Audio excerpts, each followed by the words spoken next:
For all my fellow gamers out there, check out these gaming accessories from HyperX. Whether they're looking for a new headset, a fresh microphone, keyboards, controllers, webcams, and much more, HyperX definitely has you covered. Just hit the link in the pinned comment and description for much more details. Also, a portion of any qualifying purchases goes right back into supporting the channel. So thank you in advance for any support. Yo buddy, Veteran X here, and no need for a long ass YouTube intro. You know why you're here. To $80 video games, I say hell no. At this point, I genuinely cannot see myself buying an $80 video game. And right now, I'm undefeated, baby. So far, I'm 1 for 1, and I have no plans to buy Mario Kart World, and things are looking good. And soon enough, I might be 2 for 2. You see, The Outer Worlds 2 was recently announced at $80, and guess what? I will not be buying it, which sucks because The Outer Worlds was a game that I thoroughly enjoyed, and I was very excited for its sequel. Now, I'm going to be brutally honest, The Outer Worlds 2 is not worth $80 freaking dollars.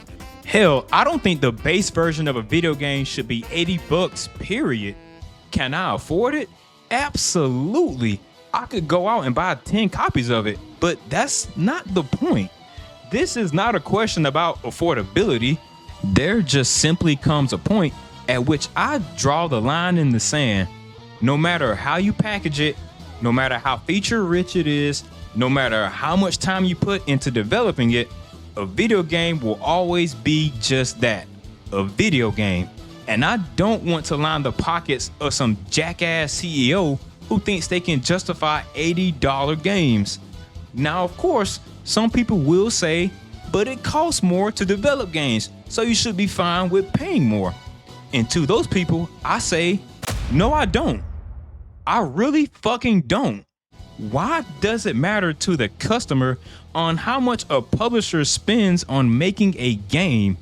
Throwing money at resources that offer little to no value to the quality of their games is their problem, not the customers.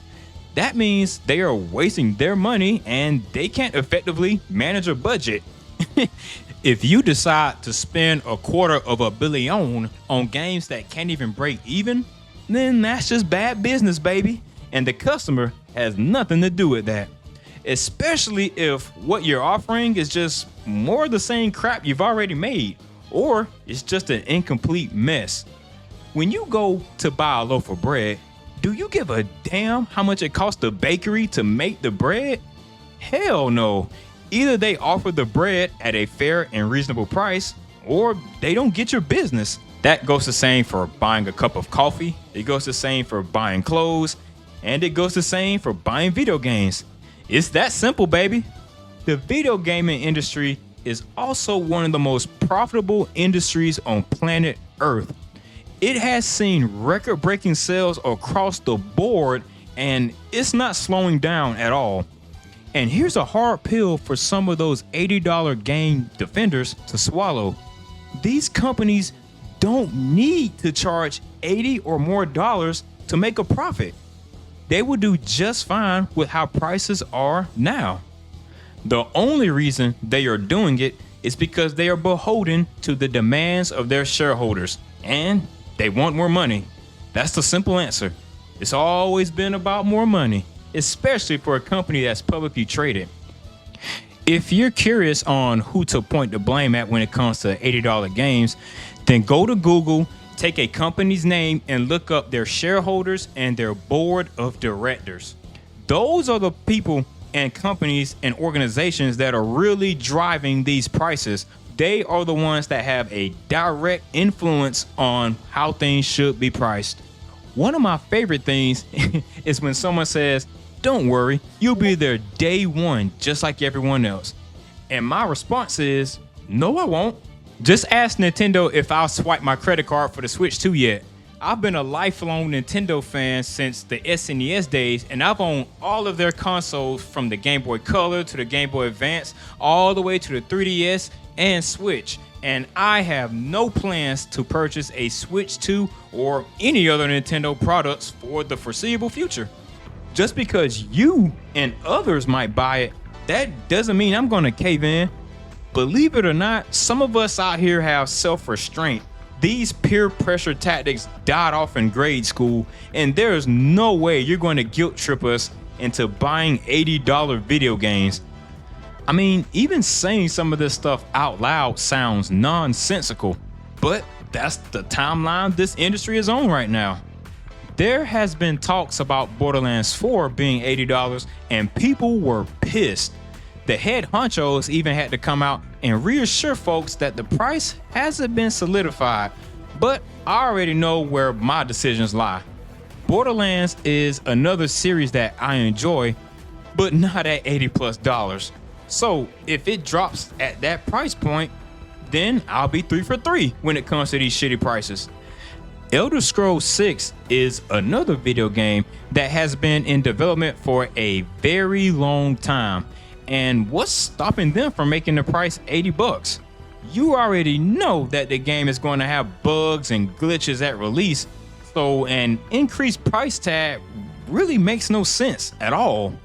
And everyone is looking forward to Grand Theft Auto 6, and woo baby, now that game looks like it's going to move mountains. There's a lot of people speculating that it'll be $80 or $100, and there's even people who say that they will gladly pay $100+ for GTA 6. And to those people, stop it. Get some help. You are really choking on it right now, bro. Why is it so easy for you to be parted from your money? Repeat after me.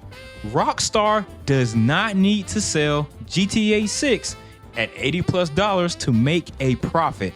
And again, that's not on the customer to facilitate. Rockstar will sell millions of copies of this game, and they will make record-breaking revenue in the process. Hell, they could even make the game adopt a free-to-play model and make millions by selling cosmetics alone. And speaking of which, the real cash cow for GTA is the online mode, in which they have a cash shop and sell shark cars. GTA 6 will be fine, and it doesn't need to go north of $70+ to do it. Will people buy $80 video games? Absolutely. Hell, Apple is able to charge thousands of dollars for basically the same device year after year. So there's definitely folks out there who will purchase it, and I don't care. I can't tell others how to spend their money, and nor does it bother me. But I can tell you how I'll spend mine. I'll take more $50 Game of the Year contenders like Expedition 33, please. And speaking of which, if you want to hear me glaze that game for at least 15 minutes, then click on this video on the screen. If you would like to see how GTA San Andreas was made, then check out the other video on the screen. And now, with all of that out of the way, get out there and let's go play some freaking video games.